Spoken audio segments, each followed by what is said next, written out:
What's up, everybody? Good afternoon. Gonna be a quick video here. I know this news is now several hours old. We're actually coming up on it being about 6 hours old.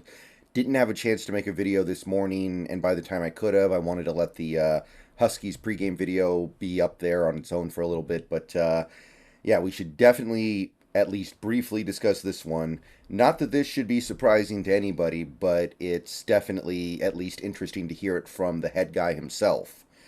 Pete Carroll says in a radio interview that aired today, earlier today, Jamal Adams will not play in the Seahawks opener against the Rams, and that Devon Witherspoon might not either. And if you listen to his language, might means probably, and probably means almost definitely, I think. So, yeah.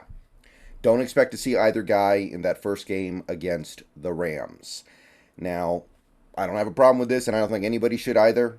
We have a blessed opportunity here to rest some players and not push things against our week one opponent and still be heavily expected to win.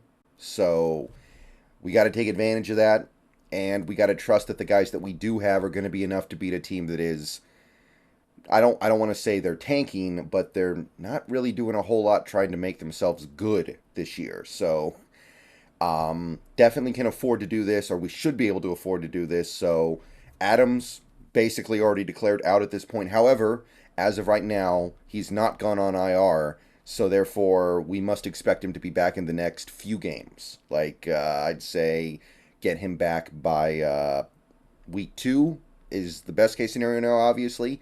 I think there's a real chance of that. He was activated shortly after Jordan Brooks, and Jordan Brooks is going to be ready for week 1 apparently, so do the math. He should be pretty much in line for week 2. Witherspoon, same deal, although we'll have to see what happens in practice this upcoming week. These next 7 days are going to be pretty telling there, and we'll get them back for games that are a little more of a precious commodity, where we actually need them, where we're going to actually need all of our horses if we want to win.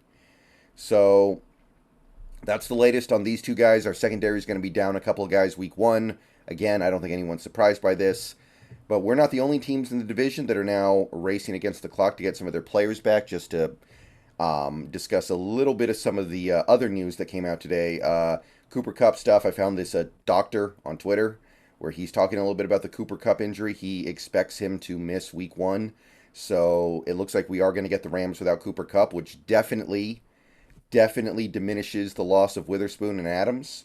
In comparison, like, Witherspoon's going to be a great player and Adams has been a great player, but Cooper Kupp is a year removed, or, well, I guess 2 years removed from the best season any wide receiver's ever had in NFL history, and last year was playing amazing too before he got hurt. So if the Rams truly are without Kupp in 9 days, that's a bigger deal than what we're missing for sure. And meanwhile, we got this Niners update.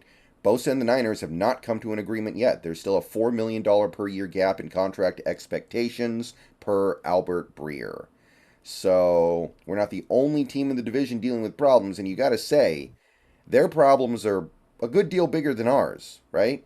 Like, I like Witherspoon, I like Adams. I think both those guys can play some serious ball, but this might be the Niners' best player who's still holding out, and this might be the Rams' best player who's got a hamstring injury of his own.